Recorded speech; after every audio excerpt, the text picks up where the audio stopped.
बिस्मिल्लाहिर्रहमानिर्रहीम अस्सलाम वालेकुम। Welcome back to my YouTube channel. क्या हाल है सबका? उम्मीद करती हूँ ठीक ठाक होंगे, खैर खैरियत से होंगे। मेरी दुआ है अल्लाह ताला आपको अपने हिफ्ज़ व अमान में रखे और खैर खैरियत से रखे।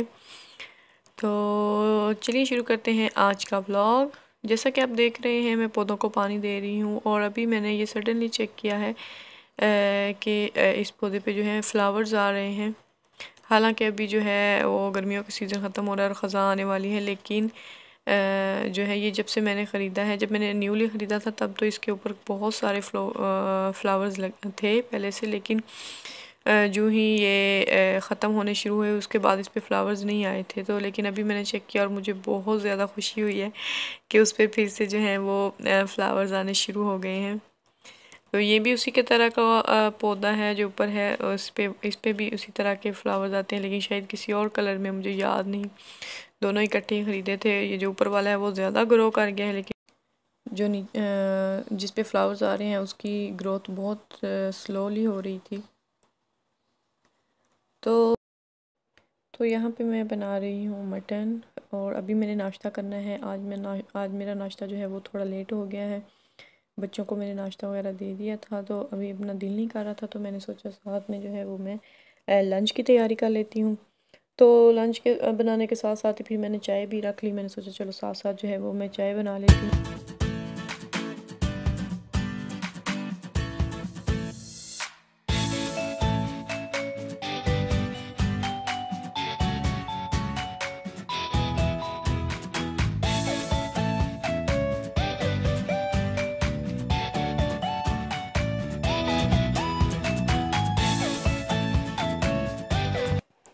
ये मटन जो मैं बना रही हूँ इसकी कोई ख़ास स्पेशल रेसिपी नहीं है। ये मैं बेसिक सालन जिस तरह बनाते हैं मैं उसी तरह बना रही हूँ। और ये ताज़ा गोश्त है, तो इसको मैंने हल्का सा प्याज जो ब्राउन करके तेल में उसमें फ्राई कर लिया है पहले। इससे ये होता है कि गोश्त की जो स्मेल है वो ख़त्म हो जाती है, वरना अक्सर जो है मैं डिफरेंट तरीके जो हैं उनके साथ बनाती रहती हूँ। कभी गोश्त जो है वो डाल के उसके साथ ही सारी मसाला जात और थोड़ा सा पानी डाल के उसको कुकर पे लगा देती हूँ, या फिर वैसे ही बना लेती हूँ। तो अभी ये है कि अक्सर जो होता है ना कि मतलब तेल अगर आप तेल में फ्राई कर लें पहले गोश्त, तो वो बाद में गलता नहीं है, तो प्रेशर लगाना पड़ता है। तो मैं ये ताज़ा गोश्त गल जाएगा, इसीलिए मैंने इस तरह से इसको इस तरीके से बनाया है, क्योंकि मैं प्रेशर नहीं लगा सकती। और प्रेशर कुकर की जो सीटियाँ होती हैं, ये पाकिस्तानी प्रेशर कुकर है मेरे पास, तो इसकी सीटियाँ जो है मेरे बेटा जो छुटका है इसने बालकोनी से शायद नीचे फेंक दी हैं, क्योंकि मुझे काफ़ी दिन हो गए हैं मैं ढूंढ रही हूँ, मुझे नहीं मिली।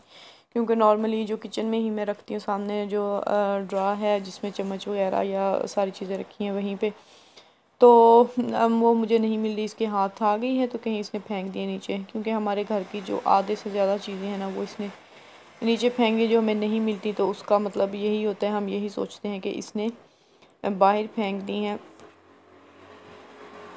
और बाहर जो है वो अगर हमें पता चल जाए तो हम जाके ले आते हैं।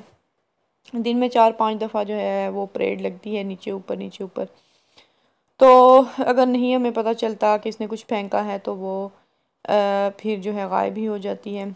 अक्सर चीज़ें जो जब गिराता है तो गाड़ियों के नीचे चली जाती हैं जो नीचे पार्क होती हैं, तो हम वेट ही करते रहते हैं चलो ये गाड़ी जब हटेगी जाएगी तो हम नीचे से ये जो चीज़ हमारी गिरी है वो उठा लाएंगे। लेकिन एक गाड़ी जाती है तो दूसरी आके पार्क हो जाती है, और इसी तरह। और अगर कभी वो फिर बाद में जब सफाई वगैरह करें तो वो फिर ज़ाहिर सी बात है कूड़े में चली जाती हैं। तो इसी तरह जो है इसने हमारे घर की बहुत सारी चीज़ें जो हैं वो गायब कर दी हैं। तो अभी जब तक कोई बंदा पाकिस्तान से नहीं आ जाता तो मैं उधर से सीटियाँ मंगवा लूँगी, या फिर जो है इधर से प्रेशर कुकर लेना पड़ेगा जो कि काफ़ी एक्सपेंसिव होता है। तो अभी मैंने नाश्ता स्टार्ट नहीं किया था, तो मेरे हस्बैंड आ गए थे और वो कहीं से मिठाई लाए थे, मतलब आई थी, उनको किसी ने भेजी थी, उनके किसी फ्रेंड वगैरह ने। तो आते ही जो है सब ने एक एक मिठाई जो है उठा ली, लेकिन सब ने वापस ला के रखी थी क्योंकि किसी को भी इतनी ज़्यादा मिठाई पसंद नहीं है।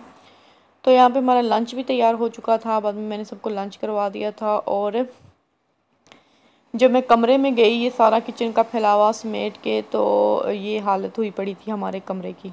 हमारा नहीं, ये मतलब बच्चों का कमरा है। बच्चों के कमरे, ये मोमी ने इधर से भी ये बेड के पीछे याद की कोई चीज़ फेंक दी थी, तो उसी को वो निकालने के चक्करों में इन लोगों ने ये इतना खलारा डाल दिया था। तो बाद में मैंने जो है फिर मैंने सोचा अभी इन्होंने ये खलारा तो पहले से ही डाला हुआ है, तो चलो मैं जो है कमरे की अच्छी तरह से सफाई कर दूँ, क्योंकि जब से बच्चे घर में हैं 4-5 महीने हो गए हैं, तो बस इसी तरह ही चल रहा है।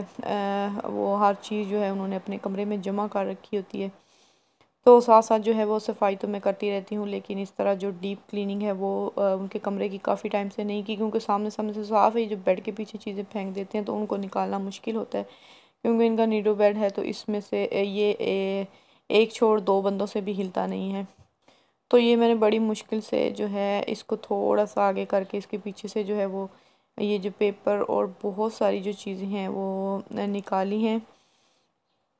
और वही बात कि अगर हम एक दफ़ा काम शुरू कर दें तो फिर वो ख़त्म होने का नाम नहीं लेता, ख़ास तौर पे क्लीनिंग का।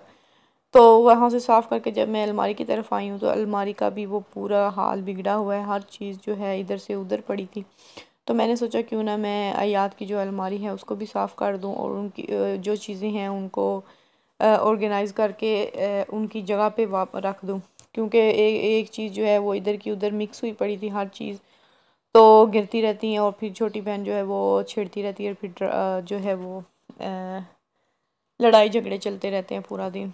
तो यहीं पे ये जो है चीज़ें मैंने ऑर्गेनाइज़ उसकी करके रख दी थी, तो वो तो काफ़ी हो रही थी मुझे, नहीं मामा छोड़ दें, ये ऐसे ना करें, वो ना करें, इसको जो है ये ना फेंकें। तो मैंने इतनी सारी चीज़ें जो टूटी फूटी इसमें जमा कर रखी थी सारी की सारी मैंने फेंक दी।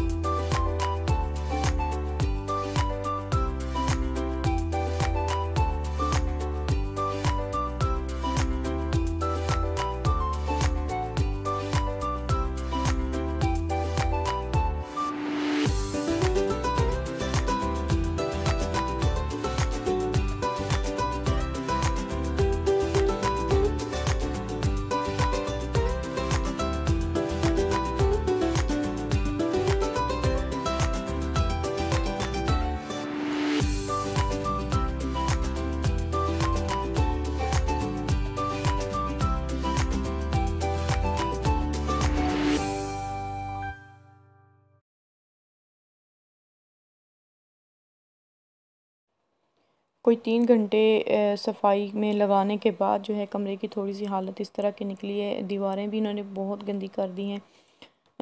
2 साल पहले मैंने पेंट किया था पूरा घर का, और ये कमरा भी किया था, मतलब पूरे घर का ही ऑलमोस्ट किया था।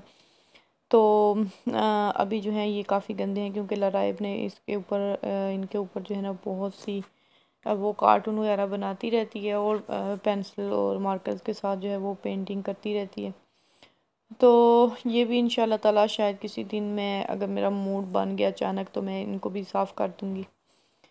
तो फ़िलहाल जो है वो कमरे की हालत जो है काफ़ी जो है वो बेहतर हो चुकी है, और मेरा थकन से बुरा हाल हो चुका है।